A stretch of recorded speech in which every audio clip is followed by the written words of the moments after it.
I was able to resign last October 2022. Baon sa utang, may sakit and everything. Walang patutunguhan, abandon sa ministry, walang kaibigan, kundi si pastor. In-invite pa nila ako speaker niya sa anniversary. Nasa ospital po kami ng wife ko, na 50-50 ang wife ko kasi kailangan salingan ng 6 na dugo para lang mabuhay. Any top priority in life except God is a $4 day, and I give it to the Lord. Ang speaker niyo ngayong umaga ay wala pong trabaho.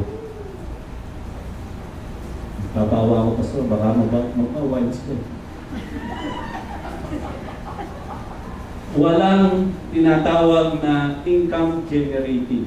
Walang salary. Pero nabubuhay kami sa 2 things. Faith and faithfulness. Amen. And the Lord provided everything we need. Parang ayaw niyo maniwala. Kung ako, halimbawa si pastor, ako, Alabitius, minsan. So, kung ako speaker, kung ako resident pastor, yung pastor, hihingi ko sa member 50,000 ng sweldo. Paligin sila. Mukhang pera para sa pastor. Ayun ang kailangan namin. Pero hindi ko hiningi kay church. Kanina man, hiningi ko kay Lord. And the Lord provided. Because of 2 principles. Being faithful and being faithfulness sa Diyos. While sharing this, isang teacher nakikinig sa college formation namin. Nung narinig niya yung story namin, sabi niya, Pastor, can I ask Bible? Kasi mahal ng Bible, paano kami?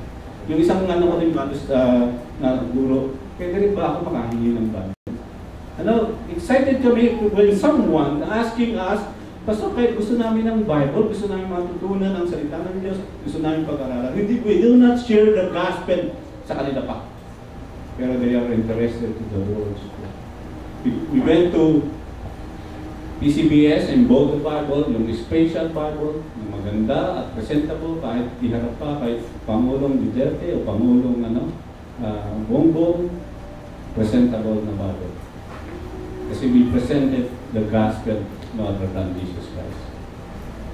Please pray for us, my wife and I, the principal and the 30 teachers at saka kanilang mga asawa, pati mga estudyante. We invite sa SM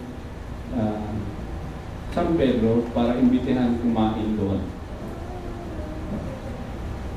Sabi ng principal na doktor, wow, malaki ang budget dito. Pero ang purpose namin is to share the gospel.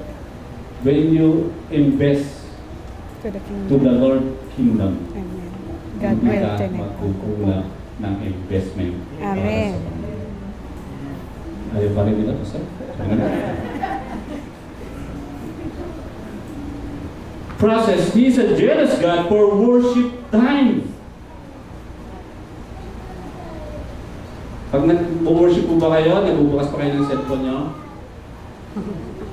Tapos mag-click nyo, Shopee. Di ba distracting yung to worship ba?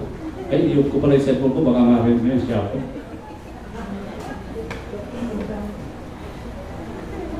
Sa bagay, wala po naman ako Shopee.